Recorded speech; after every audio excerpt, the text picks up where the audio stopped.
pain comes when you see African people trying to defend the same people. The pain comes, the people we even call leaders, the people we call, you know, politicians, they are busy, they are trying to defend these people.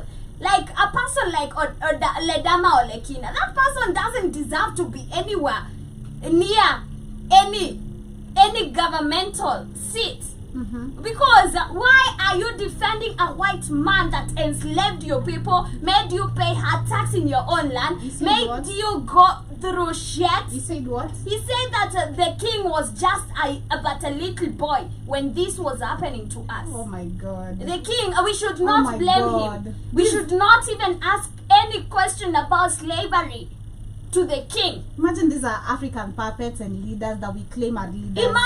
Imagine that's a father to some children and a husband to a woman.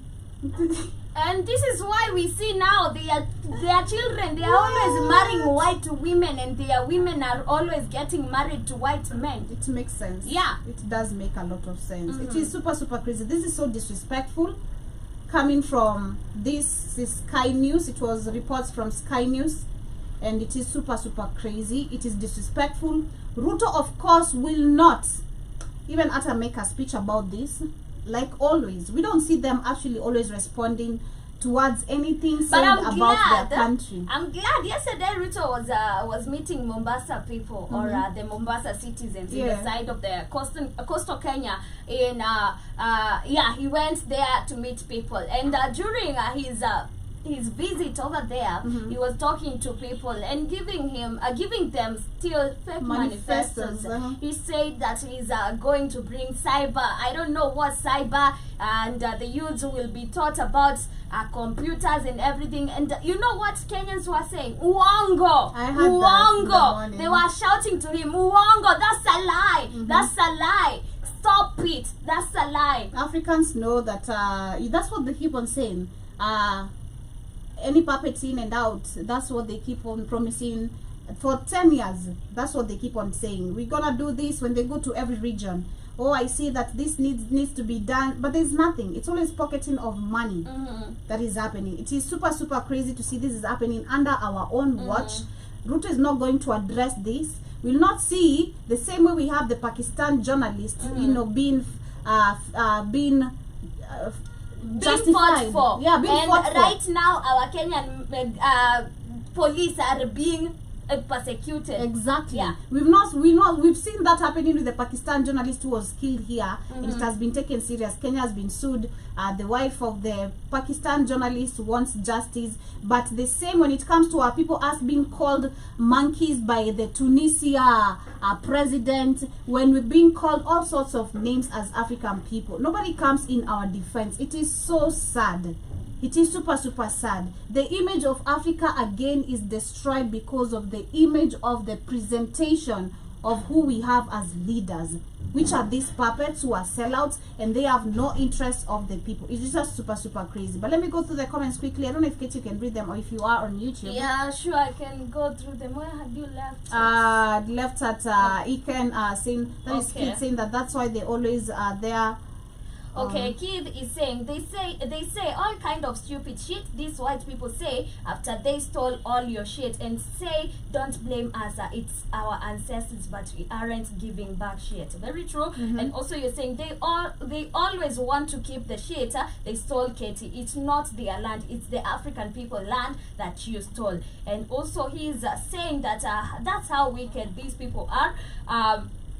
People are come into your house, throw you out, and keep all your shit, and say forget about while we stay rich of your shit and leave you in poverty, and say yes, goofy niggas. Imagine, that is super painful. And also I see Kid is saying now you know we got rich off you, but shut the fuck up and let's just leave the past in the past. Kid is saying, Joby, now you see how wicked these people are, and they made you worship them. These are psychopaths, and they will never feel sorry for what they done. Also Kid is saying, as Africans we didn't have their own systems of law, and they are saying they brought you their corrupt rules. Ikan is saying the Arabs consider the whole continent as servants, and we don't think this is a war. Of course, it is a war. By the way, the Arabs, if we have the Indians and the Arabs, they feel so entitled over black people. They consider us as their servants, and right now they are even enslaving Indians. Wow. Yeah. The majority of workers we have in Saudi Arabia, in Qatar, in those Arabic states, they are either Africans or Indians. And this is so good to see. I'm not feeling bad for Indians. Yeah, I'm not feeling any bad, and this is why I'm saying this is so good to see that now Indians are being enslaved by these Arabs. But now for black people, why don't you build your own countries? Why don't you learn to enslave these people that have always enslaved you? You know? But I see Kid is saying this who they are, Joby. They don't have shame. I told you, Joby, times change, but they don't. And he is telling you, no other European countries have not apologized. Why should us? Very true. And Kid is saying that's how crazy these people are. They were a gift to the world by robbing, raping, and murdering people and genociding people. Actually wiping people completely out, and they are telling this is a benefit. How these people are crazy as cat shit. Very true. And also Kid is saying exactly, Joby, good explanation of these African puppet leaders. It is super crazy. That is why we consider that way. They think the African women, men, any starting from children, you're all supposed to be just disrespected, butchered, tortured, because you have sellouts at the end of the day. You know, at the end of the day, whether you grow, your country is already sold out. We have so many deals and plans upon you that you have no idea. And that is basically the truth. Africans, there's so much planned on us or towards us, especially in the continent, us being the majority. How they're trying to do the Agenda 2030, you know, how they're trying to literally overtake and grab again Africa. They have so much planned upon us that we have no idea. And trust me, these meetings you see, Ruto has gone for 38 meetings in a year.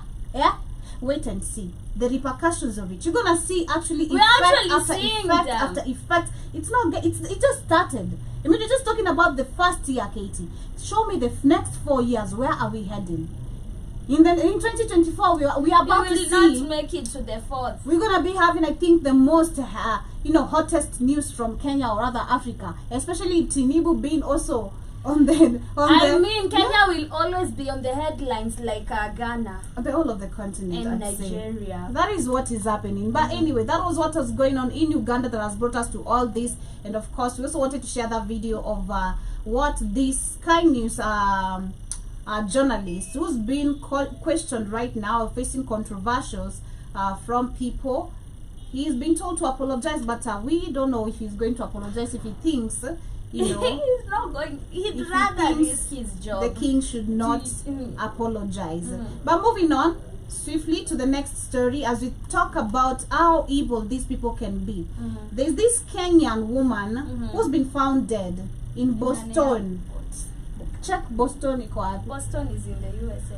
Where? We need to know specifically where in the USA. So there's this Kenyan woman, and this actually, before I even get to read the article, if you guys can remember, in 2021 or 2022, there was a case of this woman who went to, again, Keith, if you can remind me, the place where there's literally no houses, lots of I don't know, people don't live there and all that. And this woman went missing. Until today, actually there's no any reports of what happened. The killer was never found. The investigations were still happening. She was a Kenyan who was dating a white man, and she went missing. The last time the girl was seen, her credit card was used to pay. The guy used a credit card to purchase some shoes and something. He did a couple, some traces, if I can remember, from the last investigations report of what was happening. Until to date, literally, there's nothing that has happened. No information if the killer was found. The family, I think, also stopped following up, because, I mean, we're talking about being in the United States. And let's say if you actually not have grown there, but you just moved there, oh, it's crazy. We don't know how the situation works. I bet they're really or the system how it works, I bet they're really getting a hard time. We've seen Uhuru went out of the seat, or rather resigned, without actually addressing such kind of issues. We saw the the Kenyan woman who was also found in a septic tank. Literally, it revolves around still the evilness of these people. But related to the story of what I'm talking about, there's this Kenyan woman who has been found dead in Boston Airport. It's where?